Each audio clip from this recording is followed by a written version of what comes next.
Bienvenidos a la segunda parte de mapas conceptuales en PowerPoint. En este video continuaremos trabajando con las formas que luego utilizaremos para crear mapas conceptuales. Vamos a generar un rectángulo para trabajar con su contenido y con su formato. Podemos agregarle un texto a este rectángulo. Simplemente, una vez que lo tenemos seleccionado, escribimos el texto que necesitemos.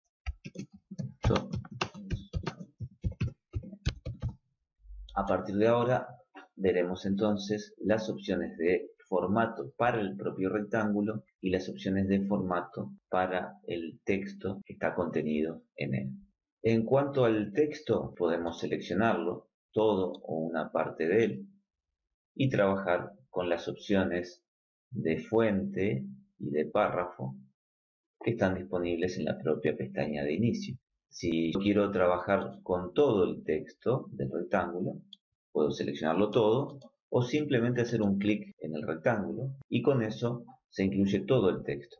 Por ejemplo, si le cambio el tipo de letra, es para todo el texto del rectángulo.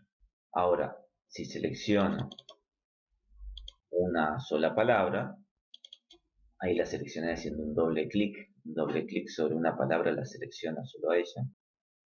Puedo cambiarle el color o cualquier otra característica, ¿no? Ponerle un sombreado o un subrayado o cualquiera de las características habituales del texto. Otras opciones que tengo disponible es, por ejemplo, la dirección del texto.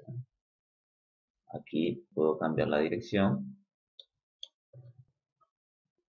Vamos a volver a la dirección habitual. Y también la alineación, que puede ser izquierda, centro, derecha o incluso justificada para textos extensos. Pero además puedo jugar con la alineación vertical acá, donde puedo elegir superior, medio o inferior.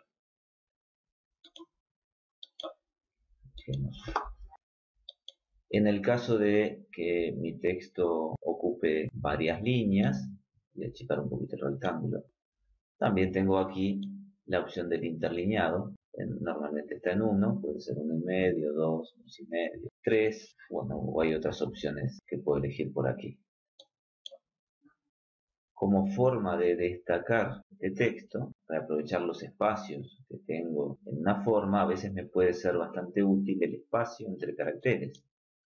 Si tengo poco espacio, puedo ponerlo, por ejemplo, en estrecho, o si quiero rellenar la forma, puedo ponerlo en separado o muy separado, y de esa manera juntar o separar las letras.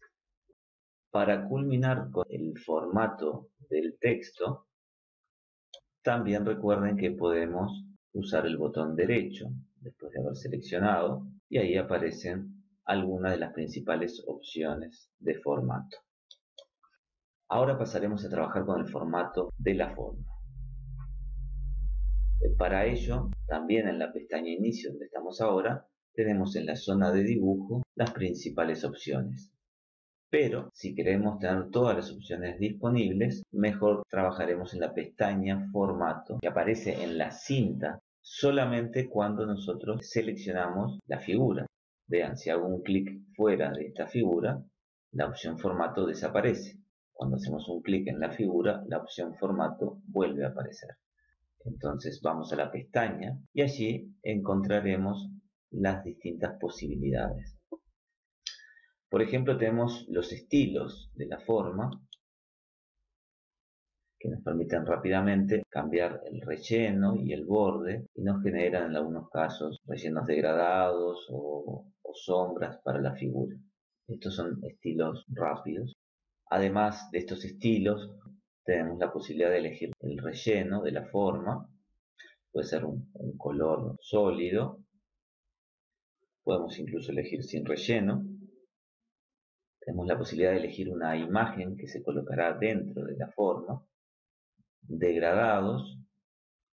Si bien nos da algunos degradados puntuales, acá tenemos la opción de más degradados, donde podemos elegir los colores y los estilos de degradado, y texturas rápidamente también para asignarle.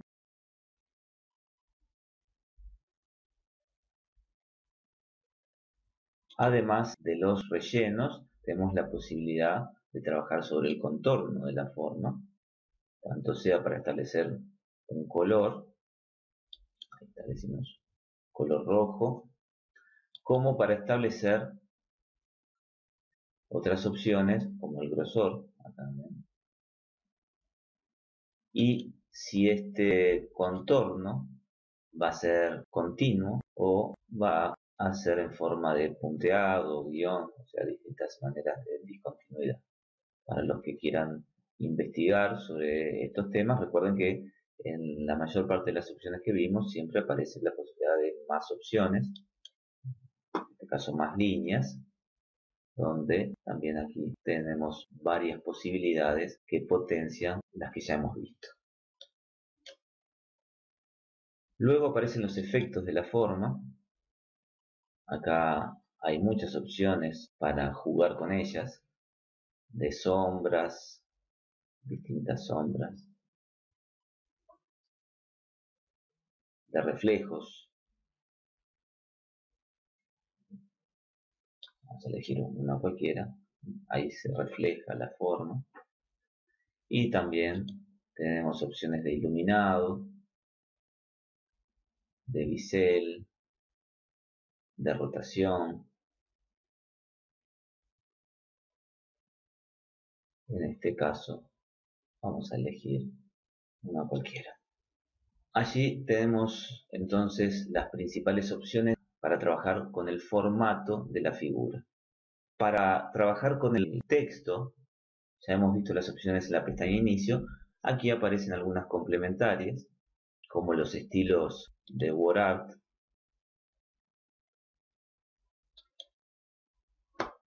y también efectos de texto, de sombra, de reflexión, similares a los que estuvimos viendo en este caso para la figura en sí.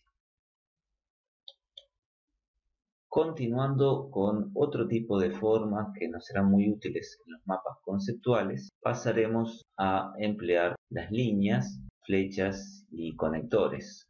Básicamente estas cuatro formas que podemos ver aquí.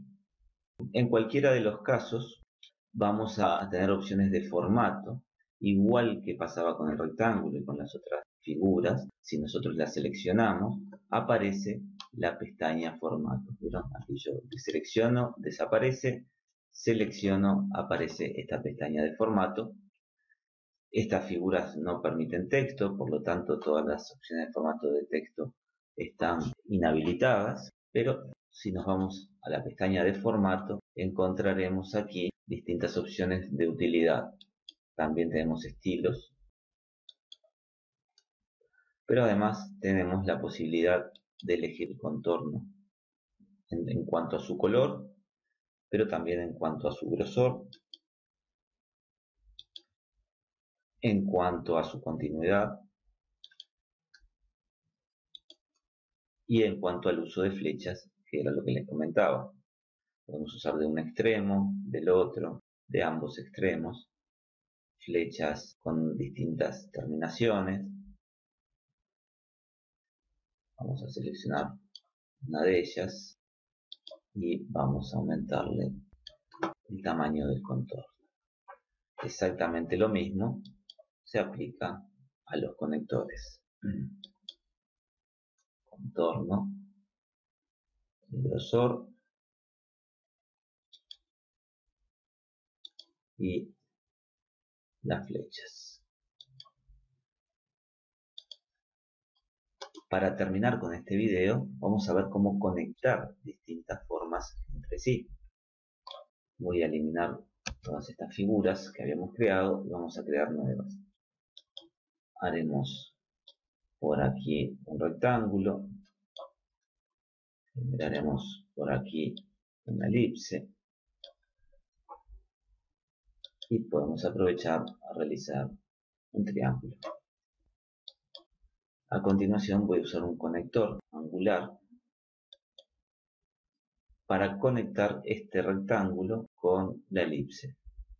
Vean que cuando llego con el conector hasta la figura, se marcan en rojo ciertos puntos de la misma, que son los puntos que me van a permitir realizar una conexión automática. Si yo arrastro desde cualquiera de esos puntos, la forma se conecta con el propio conector hasta que llegue ahora al punto de destino.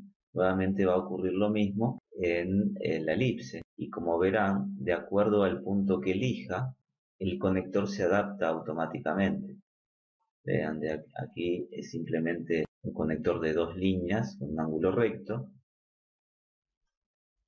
pero si elijo este punto más alejado, el conector pasa a tener 3 líneas, o incluso acá en el inferior pasa a tener 4 líneas. Todo esto es automático. Suelto allí, ambas figuras quedaron conectadas. Tengo la posibilidad con los manejadores amarillos de ajustar el trayecto.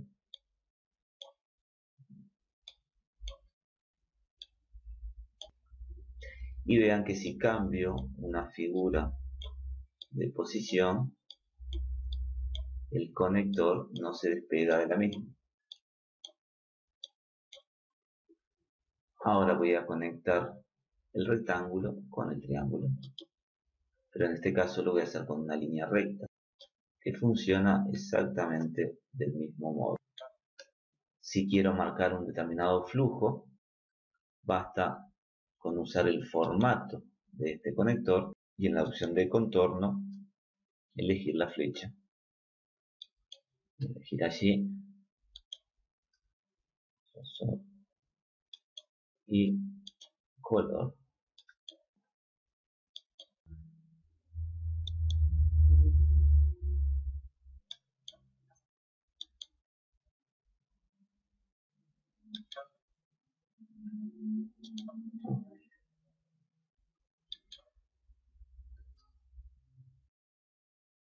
Con esto nos estamos despidiendo y esperamos que este video les haya sido útil y que continúen viendo los siguientes videos del tutorial, donde iremos avanzando con más opciones que finalmente nos permitan construir rápida y eficientemente un mapa conceptual. No se olviden de suscribirse al canal, así reciben todas las novedades. Nos estamos viendo, hasta pronto.